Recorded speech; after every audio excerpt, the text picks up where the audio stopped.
Another chapter and another direction for us to head off into. So point your compasses toward filters. If you go into the pull-down menus in Adobe Photoshop for filters, you will find well over 100 different filters there. I have seen those filters used for some of the coolest things I've ever looked at in Photoshop and some of the wonkiest stuff. They're a lot of fun to play around with.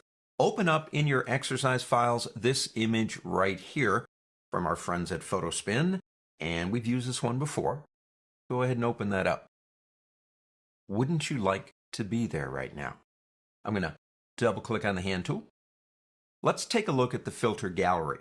Now, if you go up to the word filter on the pull-down menu, there's all the stuff. But right there is filter gallery. It is not new. It's been there for a while. But what it did for us, which is so cool, it gave us the ability to apply multiple filters to a single image, almost like layers, and give us an idea of what it's going to look like before we commit to the process. Before that time, we had to apply the filters one at a time, which was no fun at all, I want to tell you. But you do what you do. Open up Filter Gallery. Now I'm going to turn off Cutout. That's the last filter I used.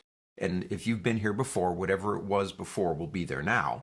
Let's get this down to a manageable size by clicking, say, this button here, which allows us to reduce the size. We can select the size over here by clicking here, or you can use your shortcuts. That's Control, minus, and plus, if you want to do that too.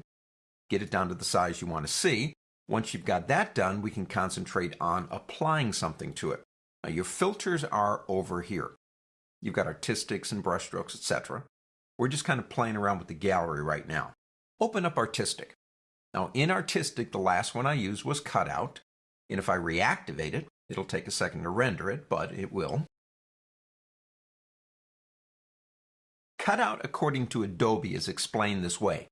It's like taking pieces of colored construction paper, like when you were a kid, and you cut silhouettes and things out of them and then lay them on top of each other. Now we have a couple of controls over here.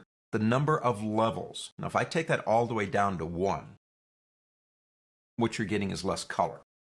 So levels, in a sense, is determining the number of colors. Let's take that all the way back up. Edge simplicity is the next one.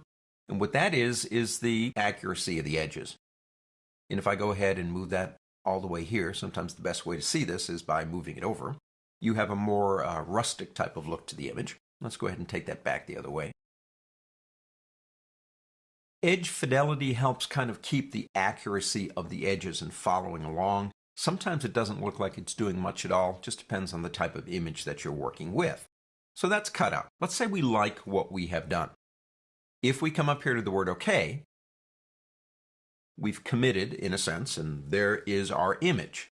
Even though this is probably what I want. I saw it when it was in the filter gallery. I'm very happy with it. There are some things I think we could do to work smarter, just in case we have problems. So that's the filter gallery. In the next lesson, we're going to use it with a little bit more smarts. On to the next.